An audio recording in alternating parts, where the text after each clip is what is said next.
Hi everyone. Yeah, it's been a while since I've done one of these, but I thought I would show today how I do a wash, how I do an ink wash. As you can see, I've finished the inks. This was done with a combination of a Ticky pen for the kind of thin lines, the Ticky rotring pen, very good pen, and the Pentel Pocket brush pen, which I also love. But I'm going to be doing the ink wash with sort of traditional ink mixed with water. And it's been a while since I've done one, so there's a strong possibility that I might mess it up. And if I do, then I apologise. As you can see, this is Captain America, the leader of the Avengers. Having trouble, I think, probably somewhere in France in World War II. That was my concept for this. So, here we go.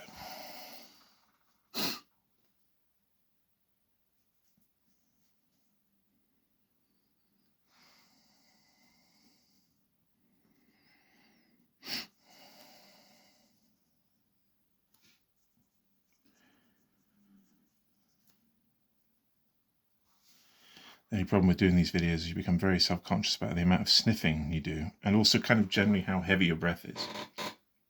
Like inside my head, my breath sounds fine. But when I listen back to this, I'll be like, I promise you I'm not a deviant.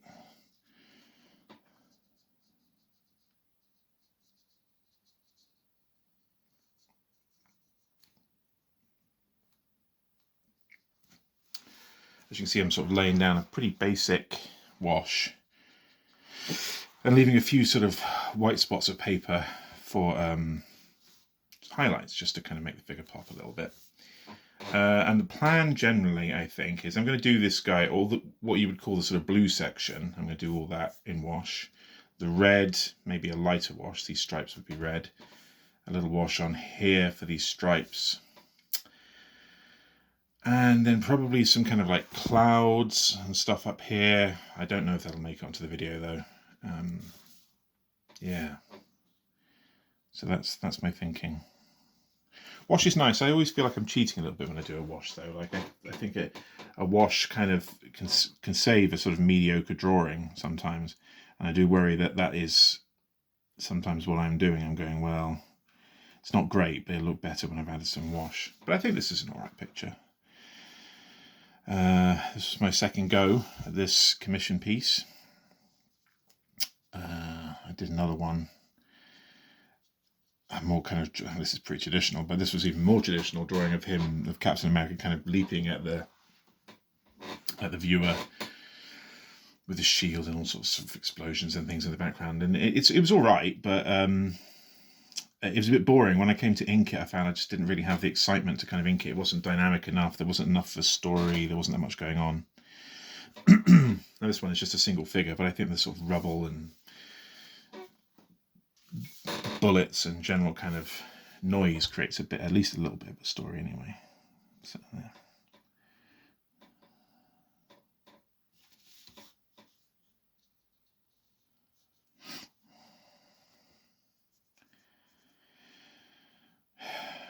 Try not to sniff too much. Try not to breathe too much.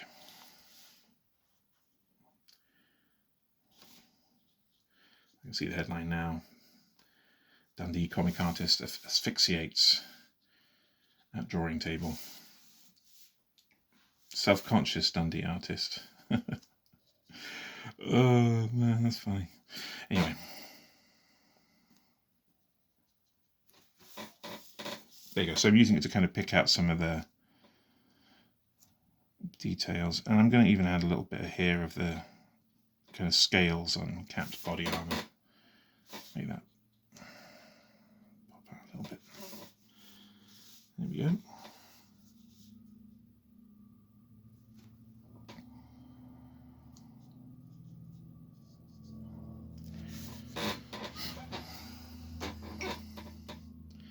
There's a nice thing that happens with wash and watercolor generally, that you get this like build up. The ink aggregates kind of at the bottom, and it can give you like a nice, you see this sort of, it gets darker just before the shine kicks in. And that's a nice way to make a kind of a shine pop. Use that word a lot, probably too much. Slightly overdone it. Classic.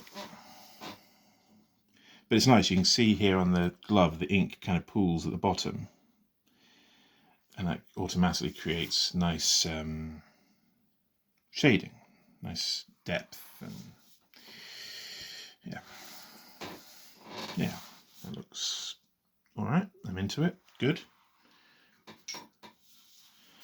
Now the legs.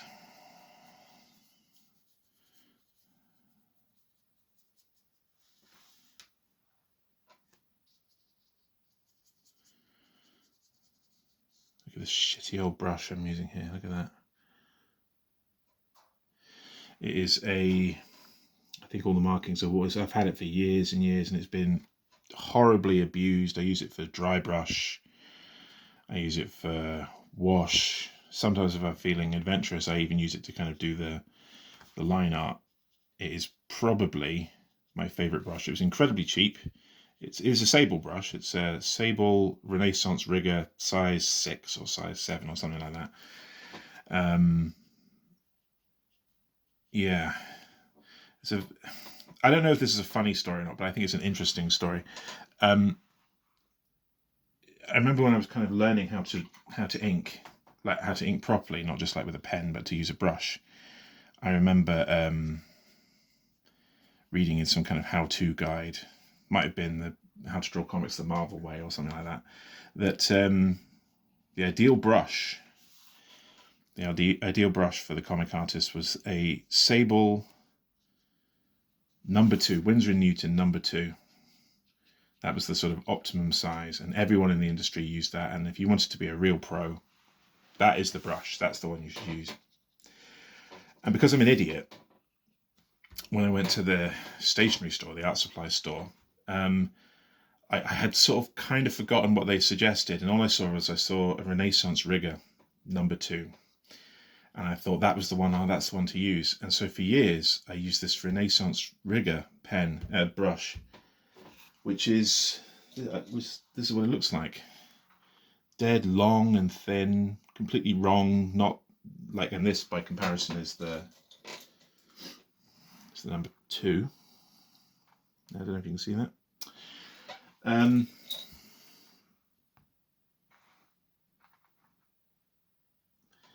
So that's how I trained. I trained using the wrong brush for the best part of a decade. I trained using the number 2 Rigger. I always wonder why I couldn't quite get the results that I wanted. Yeah.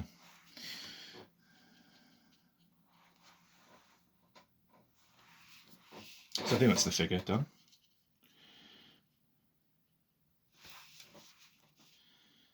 Yeah, quite pleased with that. Let's look at the legs, the figure, the head. Yeah, shield. Good.